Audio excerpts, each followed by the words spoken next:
Apparently, Cheetos are the best way to attract crows, and there's actually a weird secret smell that can instantly get girls in the mood if you know what I mean. If you want to know more about this, stick around. Cheetos are the best way to attract crows. The cheesy snack is a favorite of ornithologists or bird experts who want to study their feathered friends. But why Cheetos? Because they're brightly colored and have a strong smell, meaning they can attract crows from pretty much any distance. Studies have also shown that crows will wait for magpies to taste Cheetos first, before swooping down and eating the treat themselves. Pumpkins and Halloween go together like Michael Myers and a kitchen knife. But back in the 19th century, things were different. The business of carving a jack-o'-lantern involved turnips, not pumpkins. Irish folk used turnips plus another veggie called mangel wurzel to create their creepy lighting arrangements. Turnips were used to honor the legend of a freaky-sounding Irish character from folklore named Stingy Jack, who got on the wrong side of the devil. Pumpkins became jack-o'-lanterns because Irish immigrants found more pumpkins in North America than turnips. Big cats, including lions and tigers, react to catnip just like house cats do. They roll, rub, and go into a playful frenzy when exposed to the plant. Researchers believe this is due to nepentolactone, the active compound in catnip that triggers a euphoric response in felines. The character of Yoda was first introduced in the 1980s, The Empire Strikes Back, where science geeks and the audience may have found the Jedi Master's face a little familiar. How so? Well, one of the makeup artists on the production, the late Stuart Freeborn, decided to use Albert Einstein as a visual reference. This is especially notable around the eyes. Thankfully, they didn't give Yoda a mustache. You may not know the name Patricia Highsmith, but you've probably seen a production based on one of her books, such as Ripley on Netflix. The author enjoyed writing about deception and intrigue. However, when she wasn't being an author, she liked to mess with snails. She reportedly kept 300 of the slimy things as an alternative to a cat or dog.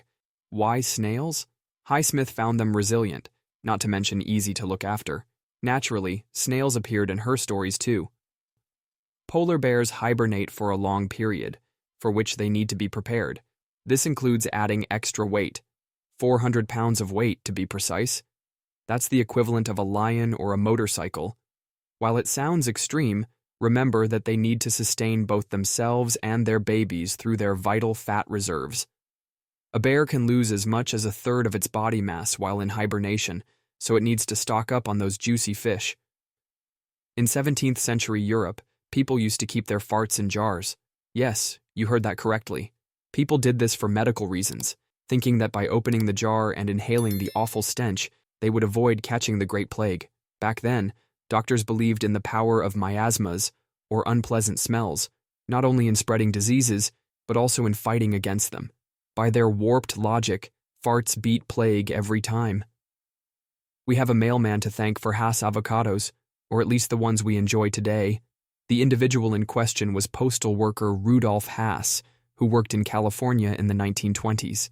The cultivation of avocados actually dates back to around 500 BCE, but Hass stumbled upon a variety that was distinctly rich and creamy. He was looking to grow avocados based on the buzz around them at the time. The tree he grew didn't produce any usable fruit, so he ignored it. Surprisingly, it eventually started growing what soon became the planet's #1 avocado.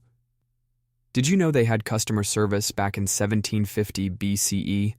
We know this because the world's oldest known customer complaint was recorded on a Mesopotamian clay tablet. It contained negative feedback thousands of years before Amazon. This historic wine fest was made using an ancient writing system called cuneiform. Apparently, the merchant had been pretty sloppy with his copper delivery. Look closely at the moon, and you may think you see a face. That's the legendary image of the man in the moon. But not all cultures see the same thing. In Japan, people look up at the moon and see the image of a jade rabbit wielding a mallet. That might sound strange, but a rabbit carrying a mallet is part of traditional Japanese folklore. Some believe the moon rabbit is making rice cakes, while others say it is creating an immortality potion. Is gambling the root of all evil? There's some compelling evidence to support this theory. If you tally up all the numbers on a roulette wheel, you'll get the total, 666. That's famously the number of the beast, associated with everything dark and disturbing. Some believe that Blaise Pascal, the 17th century mathematician behind the game of roulette, made a deal with Lucifer himself, resulting in the notorious 666. The Wild West was more sophisticated than you may have thought. In the then town of Corinne, Utah, unhappy couples could split up super fast via modern technology. It certainly wasn't the norm, but a vending machine offering ready-to-sign divorce papers was highly convenient. It cost $2.50 to use the machine, which is the equivalent of around $75 today. Now that's what I call service. Guess what percentage of American waste goes to landfill? The answer is an eye-watering 62%. Putting garbage in landfills is becoming a serious problem around the world. However, some countries have figured out better solutions. Take Sweden, for example.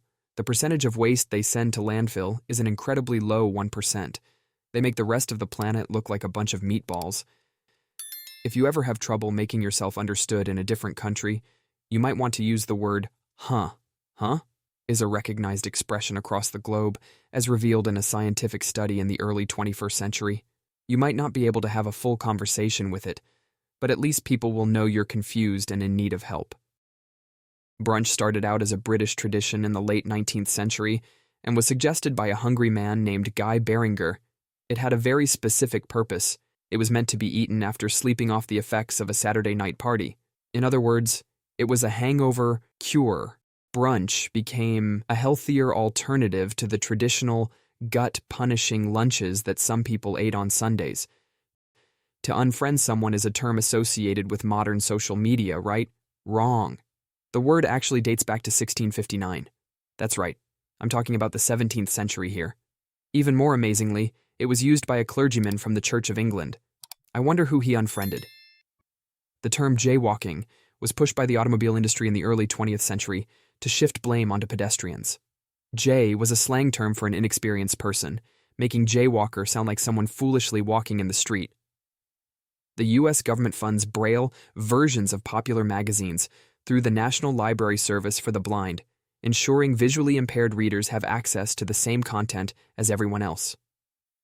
When you think or read in your head, your vocal muscles subtly activate as if you were speaking aloud.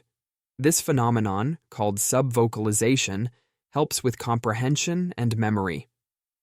In the 1980s and 1990s, Nintendo operated a hotline where expert gamers, called game counselors, provided tips and solutions for difficult levels. The service eventually shut down as online guides became widely available. And that's a wrap for today. But don't worry, that was just the tip of iceberg. For more jaw-dropping discoveries, check our other videos, and don't forget to subscribe us.